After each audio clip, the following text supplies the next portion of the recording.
Taken care of, تاکہ آپ، اور یہ بھی ذہن گرامی یاد رکھیں، ایک بڑی خوبصورت حدیث ہے پیغمبر اکرم حضرت محمد مصطفیٰ صلی اللہ علیہ وآلہ وسلم سے منسوب۔ پیغمبر کے زمانے میں ایک مومن کا انتقال ہوا، اس مومن نے پیغمبر کو اپنا وصی بنا دیا۔ وصی یعنی جس فرد کو آپ ذمہ دار بناتے ہیں کہ بھائی میں اس سے درخواست کرتا ہوں کہ میرے مرنے کے بعد میرے معاملات کو یہ انجام دے، پتا چلا اس نے وصیت میں پیغمبر کا نام لکھا۔ ظاہر سی بات ہے باغ تو جو ملنا ہے، لیکن اس نے 1/3 کے اندر رہتے ہوئے کہ میرے اس باغ کی ساری کھجوریں راہ خدا میں صدقہ کر دی جائیں، کم از کم 1 سال کی فصل، اس کے بعد پھر جو ہوگا وہ دیکھا جائے گا۔ وہ 1/3 میں آتا تھا، ٹھیک ہے۔ اب اللہ کے رسول نے اس کی نگرانی کی، اور واقعاً جب فصل تیار ہو گئی تو ساری کی ساری کھجوریں پیغمبر اکرم صاحب کو لے کر گئے، اپنی ٹیم کو لے کر گئے، ساری کھجوریں توڑی گئیں، اور آئے خدا میں ساری کی ساری کھجوریں، بہت بڑا باغ تھا، صدقہ کر دی گئیں۔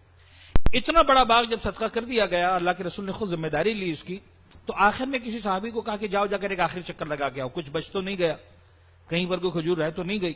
اب جو انڈسٹری میں کام کرنے والے لوگ ان باتوں کو سمجھتے ہیں کہ بعض اوقات ویئر ہاؤسز ہوتے ہیں، بڑے بڑے ویئر ہاؤسز ہیں، بڑے بڑے باغات ہیں، لیکن خیر وہ بھی کوئی بڑا پکا ہی مسلمان تھا، وہ گیا اور جا کر آنے کے بعد تقریباً 10-15 منٹ 20 منٹ چکر لگا لے لی، اور وہ بھی جناب علی جو ہے وہ 2 کھجوریں صدقہ کر دی۔ لیکن 2 کھجوروں کو صدقہ کرنے کے بعد اللہ کے رسول کی زبان پر ایک جملہ آیا، یہ بڑا اہم جملہ ہے۔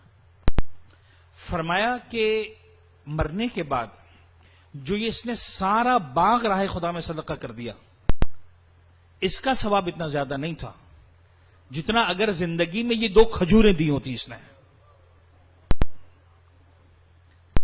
سرکار بات یہ ہے، اب ذرا غور کیجئے گا کہ ہم سمجھتے ہی ہیں کہ مرنے کے بعد ہم اپنا مال خرچ کر رہے ہیں۔ نہیں، مرنے کے بعد آپ کسی اور کا مال خرچ کر رہے ہیں۔ زندگی میں مجھے میرے مال کی ضرورت ہے، اس وقت میرے اندر حوصلہ ہو کہ میں اپنی جیب میں ہاتھ ڈال کر 2 کھجوریں نکال کے دے سکوں، یہ میں نے راہ خدا میں صدقہ دیا۔ اور مرنے کے بعد تو مجھے ضرورت ہی نہیں، اس لیے کہ جب میں مر گیا تو مر گیا، تو اس کے بعد چاہے 1 کروڑ چھوڑ کے گیا کہ 1 روپیہ چھوڑ کے گیا کہ 10 کروڑ چھوڑ کے گیا، فرق کیا پڑتا؟ اب جتنا بھی دینا ہے دے دو، میرا کیا جانے والا ہے؟ اب تو جس کا بھی جانے والا ہے دوسروں کا جانے والا ہے، وارثوں کا جانے والا۔